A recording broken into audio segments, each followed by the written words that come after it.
Et pour aller plus loin sur ce thème, deux femmes grands reporters, Maimona Interman qui présente aussi le Soir 3 sur France 3 et Anne-Claire Danel, journaliste à RTL. Bonjour à toutes les deux, merci d'être là.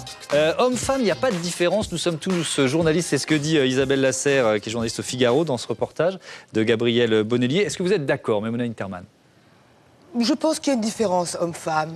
Je pense que nous ne sommes pas tout à fait calibrés de la même façon. Et chacun a un regard humain, un regard qui est lié aussi à son histoire, de son origine aussi.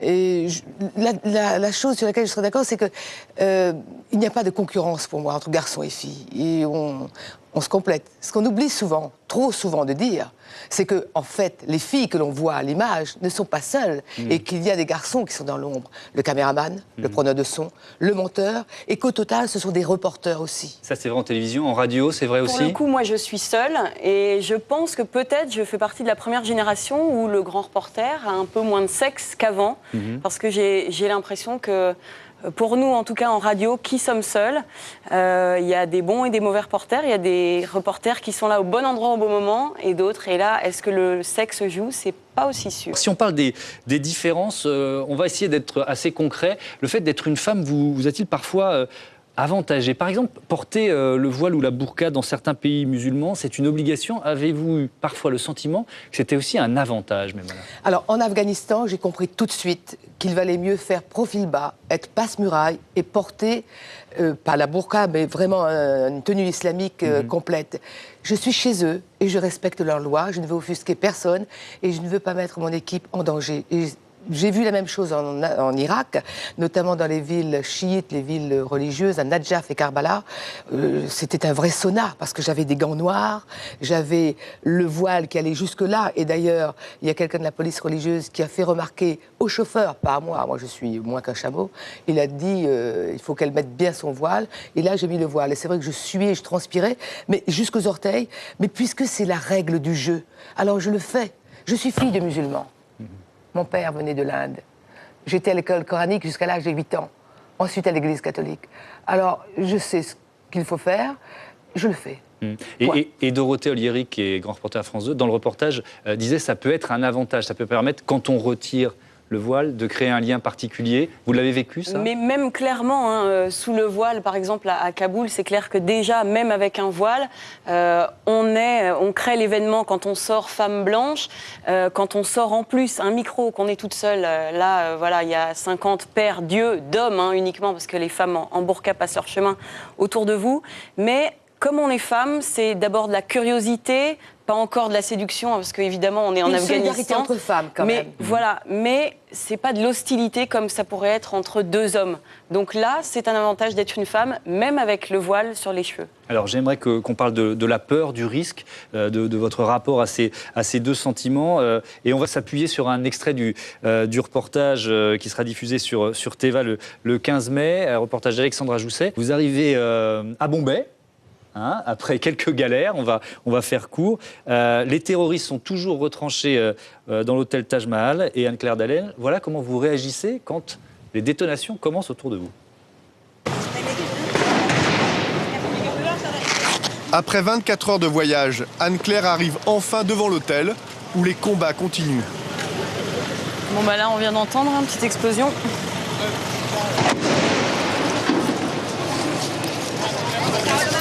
Le son. On a l'impression que c'est un peu pour de faux, mais non, en fait, ça n'a pas l'air du tout de rigoler parce qu'il y a une jeune femme qui s'est pris un impact tout à l'heure. C'est ces sons-là qui vont donner à voir et faire l'image à la radio. Explosion, détonation, premier réflexe, vous sortez le micro. Ça veut dire quoi? Ça veut dire qu'on oublie la peur quand on est en situation de reportage? Peut-être que je suis à ce moment-là naïve. En tout cas, c'est vrai qu'on est en reportage toujours avec un chrono dans la tête. En pensant au prochain direct, on est toujours à H-2, -1, -1 demi-heure, etc. Et puis, mais ça peut être dangereux d'oublier la peur et d'être simplement focalisé sur l'antenne dans une heure. Ça peut être dangereux, mais enfin, on est quand même vraiment bien les pieds sur terre et là, à proximité de tout ce qui se passe, donc on n'oublie pas. Après, c'est vrai que plus qu'un autre média, peut-être la radio doit dire en son ce que l'image ne dira pas puisqu'elle ne sera pas là. Donc c'est important d'avoir toujours ce réflexe du son qui va, avec notre commentaire, faire le petit film de ce que nous, on aura vécu en live.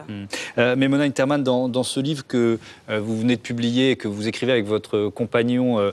Marie, journaliste. Marie, journaliste lui aussi. Un amour franco-allemand. Quand nous étions innocents, Lutz Krüsche, c'est chez Lattès. Vous racontez le jour, vous l'avez déjà raconté, le jour où Kadhafi a failli vous violer. Il n'y a pas que ça dans le livre, bien sûr, mais comment ça s'est passé? Coupez le souffle. Chapitre 13. Chapitre 13. Je ne veux plus en parler. Je l'ai mis comme dans un cercueil. S'il revient à Paris, ça sera différent. Vous en reparlerez de nous. J'en ai parlé parce qu'il est venu à Paris, parce que la Marseillaise a été jouée en son honneur, parce que les gardes républicains étaient là, parce qu'on a fait comme si tous ces attentats, tous ces Français morts dans les déserts du Ténéré, par exemple, tout ça, c'était rien. Et je viens de l'île de la Réunion. Nous sommes un peu fleur bleue à l'égard de la France. Et c'est ça qui m'a blessée.